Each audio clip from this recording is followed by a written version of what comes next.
Hello and welcome to The Space Above Us. Episode 86, Space Shuttle Flight 19, STS-51F, Limits to Inhibit. Last time, we talked about STS-51G, a very 80s space shuttle flight. We saw comsats, we saw lasers, we saw science experiments, and we saw some interesting payload specialists. And actually, on that note, I have a correction to make. In the STS-51G episode, I claimed that payload specialist 2, Sultan bin Salman, was the youngest person to fly in space. This, of course, is ridiculous. Sultan was only a few days short of his 29th birthday, which is pretty young for an astronaut, but what I actually intended to say was that he was the youngest person to fly on the space shuttle. It turns out I forgot to check in with our comrades in the East, Russia, who flew a number of people who were younger. For the record, the youngest person in space? German Titov, who flew in Vostok 2 at the tender age of 25 years old, way back in 1961. Since we're already sort of on the topic of the Russian space program, I wanted to mention that I know that some of you are hoping that I'll do some sort of supplemental about activities on that side of the Iron Curtain. Just to set expectations, I'll tell you now that I am planning on talking about Mir when a certain white orbital spaceplane comes to visit, but don't get your hopes up for a detailed look at their early space program or lunar landing attempts. The truth is that I went into this show already knowing a fair amount about NASA, and it still takes a lot of effort to research each episode. I'd be going into the Russian side essentially blind, and the records over there are a lot more sparse and a lot less authoritative. Sometimes even members of the same crew can't agree on the basic facts about what happened. I'm looking at you, Soyuz 5. So, sorry, it's not going to happen. That said, if someone else were to make a podcast called The Cosmos Above Us, I'd certainly be an early subscriber. For today's episode, we'll be talking about STS-51F, Space Lab 2. Wait, weren't we just talking about Space Lab 3 like 2 episodes ago? Yes, Space Lab is already back on the launch manifest. And if you're curious why Space Lab missions flew in a 1-3-2 order, it's because there was a bit of a delay associated with an important new component of Space Lab, the instrument pointing system. We've seen a number of experiments flown in the shuttle payload bay that required the orbiter to point in a specific direction. The orbiter is a pretty impressive machine, so it does an okay job at this, able to keep a sensor pointed to within 0.1 degrees of where it's supposed to. But for some applications, that's just not good enough. So flying on this mission was the instrument pointing system, a 3-axis gimbal mechanism that could, well, point instruments. But really, really accurately. With up to 2,000 kilograms of instruments attached, the IPS could point with an accuracy of 2 arc seconds, or 0.00055 degrees. That's 182 times better, so it's quite an improvement. The IPS wasn't quite ready and was one of the key components for this flight, so Space Lab 2 and 3 were swapped to keep things moving. This flight's experiments, which we'll talk about in a bit, were sort of an icing on the scientific cake. And that's because Space Lab was flying in a new configuration, and this was, in fact, a verification test flight of the new equipment. If valuable scientific data could be collected as part of this test, then all the better. Up until this point, Space Lab had made use of a large, pressurized, space station-like module that dominated the payload bay. Crew members would travel down a 12-meter tunnel from the orbiter's middeck to the pressurized laboratory where they could get to work. But Space Lab was modular, with the idea being that modules could be easily swapped out to suit the mission at hand. So for this mission, instead of a pressurized laboratory, there were 3 unpressurized pallets, each measuring 3 meters long and 4 meters wide, close to the width of the payload bay. And each of these pallets were brimming with various scientific sensors.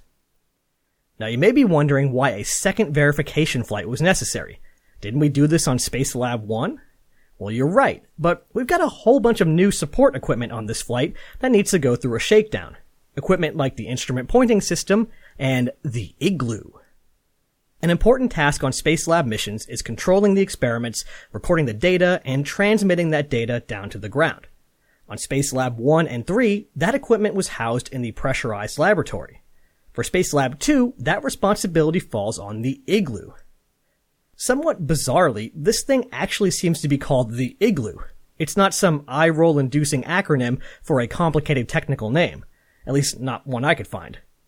The Igloo is a smallish cylinder that contains 2.2 cubic meters of pressurized volume, the equipment required to run the experiments on the unpressurized pallets. Inside, electronic equipment would enjoy nice, dry, sea-level pressure air. That equipment included 3 computers, power control and distribution devices, amplifiers, multiplexers, coolant loops. You get the idea.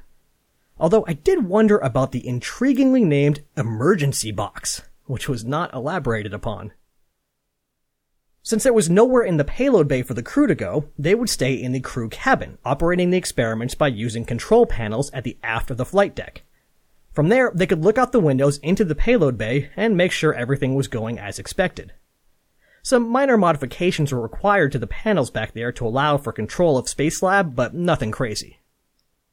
So between the new pallets, new control panels, Igloo, and presumably a whole lot of wiring to communicate with all this stuff, there was plenty of reason to fly another verification test. So let's fly it. Commanding the flight was Gordon Fullerton. We know Fullerton from his role as pilot on the approach and landing tests, flying Enterprise with Fred Hayes, as well as flying as pilot on STS-3. This is his final flight. Flying shotgun was Roy Bridges. Roy Bridges was born on July 19, 1943 in Atlanta, Georgia. Bridges graduated from the U.S. Air Force Academy and Purdue University, where he picked up a master's in astronautics. With the Air Force, he flew 226 combat missions over Vietnam in the F-100 fighter jet. After the near-obligatory pass through Edwards and a few more roles with the Air Force, including some pretty high-level stuff in Washington, D.C., he joined NASA in 1980. From what I can tell, he seems to be one of several astronauts who moved into managerial roles after the Challenger accident, since while this was his only flight, he stayed with NASA until 2005, serving as director of both the Kennedy Space Center and Langley Research Center.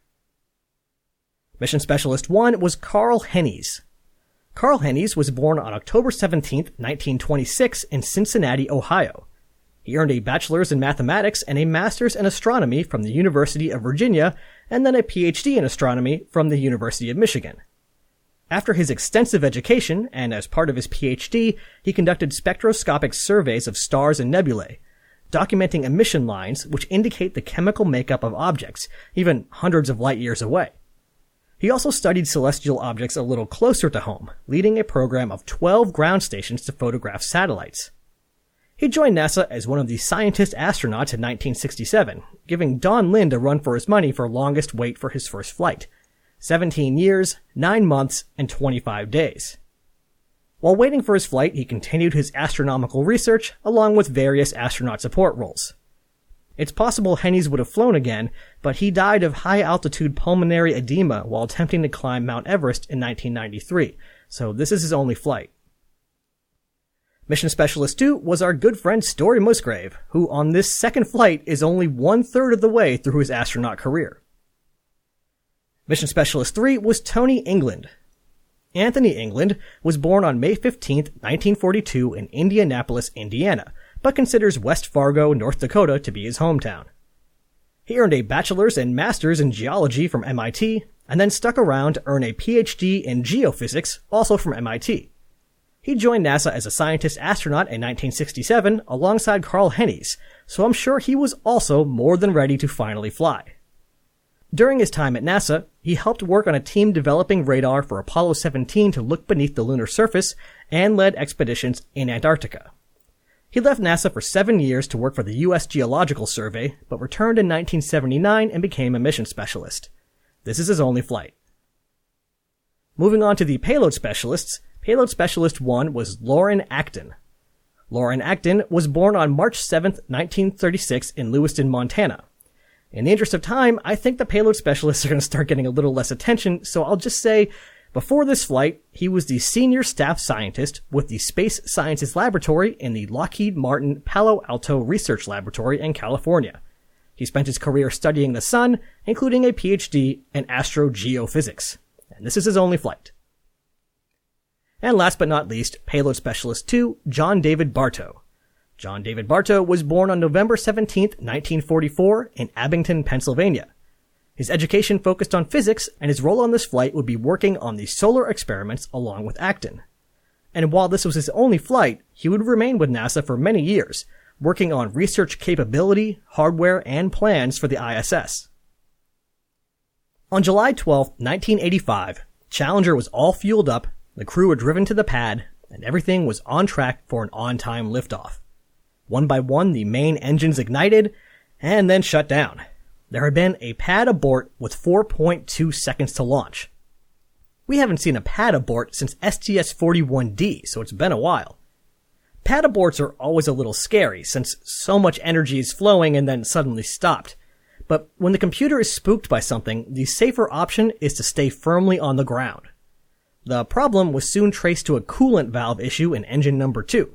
The valve was a little slow, and the computer decided that it would be safer to shut everything down, so no one was going to space today. 17 days later, however, everything was ready to go for realsies. Well, almost. A further delay of 1 hour and 37 minutes was incurred due to a problem with the backup flight system. It sounds like they basically just rebooted the computers, always a good idea, and realigned the IMUs, and they were ready to go. At 5 p.m. local time, the main engines ignited again, the SRBs kicked in, and Challenger lifted off for the 8th time. Just real quick, and definitely not for any ominous reasons, let's do a quick overview of the Space Shuttle main engine. The Rocketdyne RS-25 engine, aka SSME, did what all liquid-fueled rocket engines do. It took fuel and oxidizer, mixed them together, burned them, and directed the exhaust through a nozzle to generate thrust. But since its designers wanted the RS-25 to be super duper efficient, it had some pretty elaborate methods for doing that. The external tank stores propellant at around 34 pounds per square inch of pressure. That's not nothing, but it's also not nearly enough to feed 3 engines burning propellant as fast as they do. The pressure needs to be a lot higher. But you can't make too big of a jump all at once, or you run into a lot of technical problems like cavitation. So for both the fuel and the oxygen, there are low-pressure turbopumps and high-pressure turbopumps. The propellant goes from the tank through the low-pressure pumps, which increases the pressure, into the high-pressure pumps, which increases the pressure even further, and from there into the combustion chamber, where it is burned and expelled out the nozzle. On paper, it's just a few components, with some nice clean lines connecting them. In reality, well, you actually have to build this thing. So all over the place, there's pipes, wires, sensors, ducts, manifolds, you name it. And as Challenger made its way to orbit, somewhere in this maze, a vanishingly thin wire of platinum was starting to break. Ascent was proceeding normally until 5 minutes and 43 seconds into the flight, when the center engine shut down, almost 3 minutes early, and Commander Gordon Fullerton radioed down, "Houston, we show the center engine thermal." During the next 4 seconds, Booster Officer Jenny Howard confirmed that the center engine was down, and Flight Dynamics Officer Brian Perry called out, "Flight Fido, abort ATO," and Capcom passed the message along. The space shuttle had just experienced its first and only ascent abort. The engine itself was actually fine, but a temperature sensor on the high-pressure fuel turbopump had failed several minutes earlier, leaving the engine with no redundancy on this sensor. And then at 5 minutes and 43 seconds, the second sensor failed. The computer, now deprived of any information about the temperature of the turbopump, shut down the engine rather than operate it in the blind. At this point in the ascent, Challenger was about 100 kilometers up, about 500 kilometers downrange, and traveling at about 3.3 kilometers per second.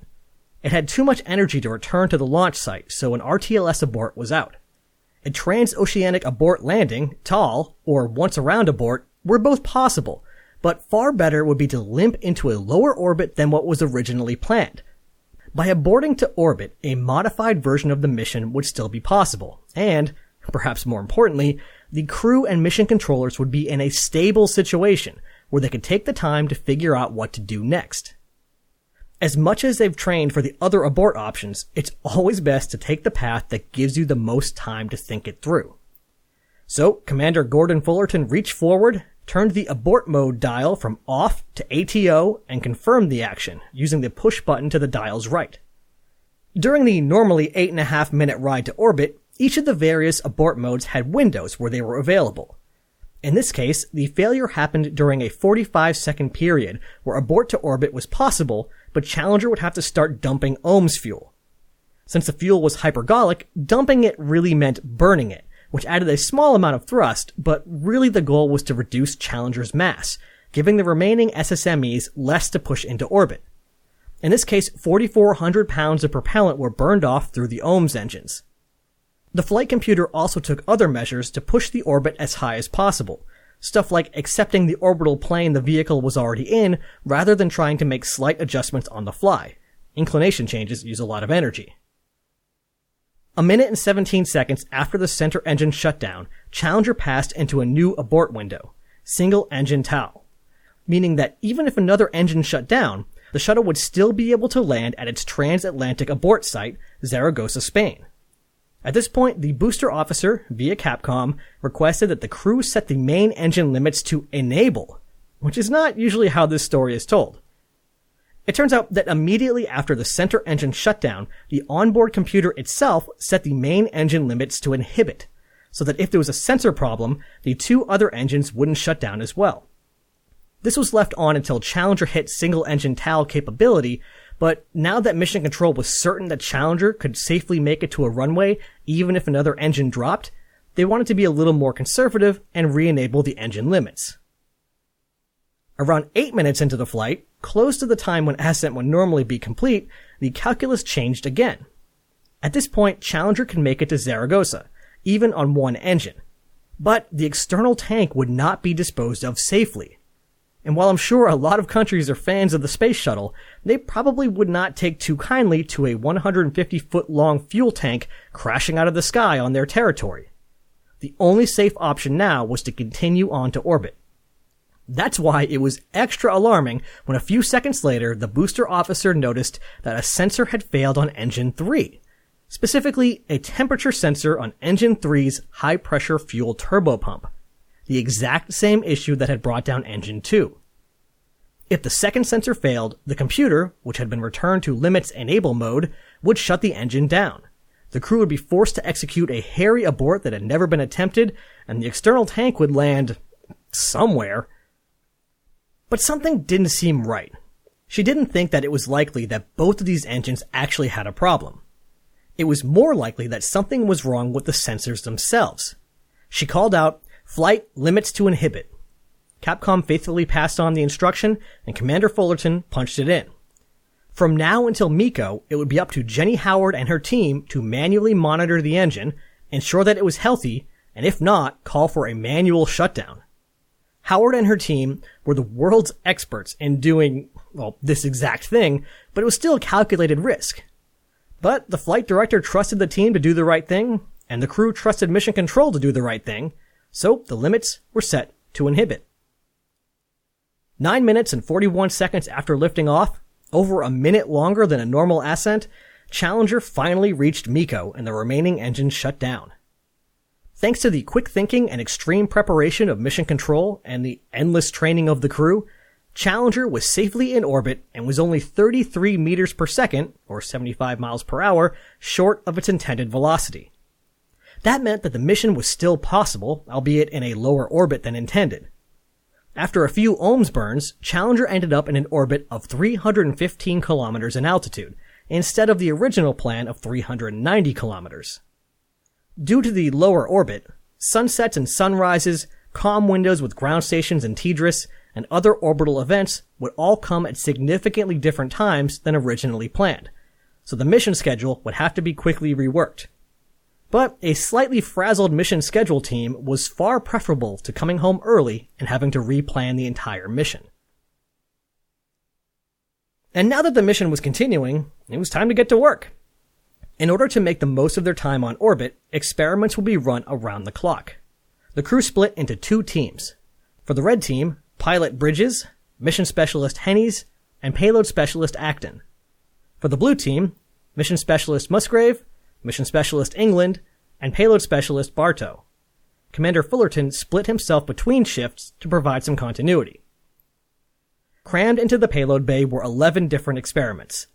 We don't have time, and frankly I don't have the expertise to really get into a lot of detail about these, but I can at least tell you what a few of them were called.